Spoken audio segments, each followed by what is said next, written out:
Iran denies it launched a ballistic missile capable of reaching Israel, but its defense minister isn't saying they haven't launched a missile. That vague denial came after reports the Islamic regime test-fired a missile 2 weeks ago with a range of nearly 1,300 miles.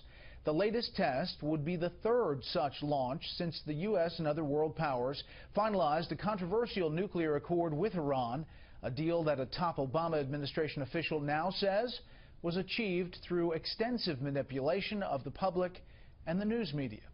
But as Chief Washington correspondent James Rosen reports, that claim is also being walked back tonight.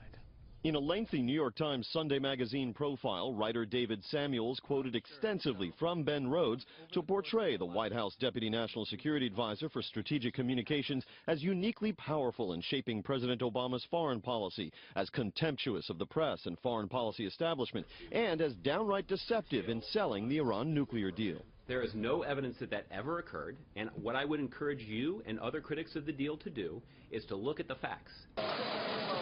Samuels accused Rhodes of pegging the deal to the election of Iranian President Hassan Rouhani, a supposed moderate, when the administration in fact launched direct talks with Iran long before that event. Writing on Medium.com, Rhodes said the fact that there were discrete channels of communication established with Iran in 2012 is something that we confirmed publicly. But that's not true. The talks were underway for 8 months at the time of this exchange. There have been reports that intermittently and outside of the formal P5+1 mechanisms, the Obama administration or members of it have conducted direct, secret, bilateral talks with Iran. Is that true or false? With regard to the kind of thing that you're talking about on a government-to-government level, no.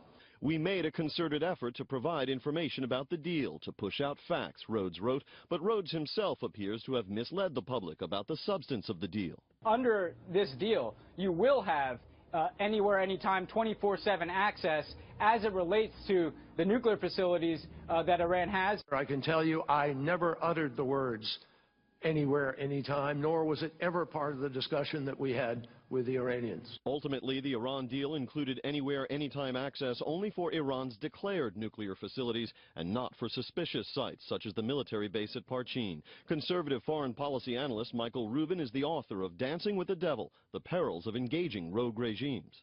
Every administration since the Johnson administration has lied to the public in order to keep diplomacy alive. This isn't lying about the negotiations themselves. This is lying about the result of those negotiations.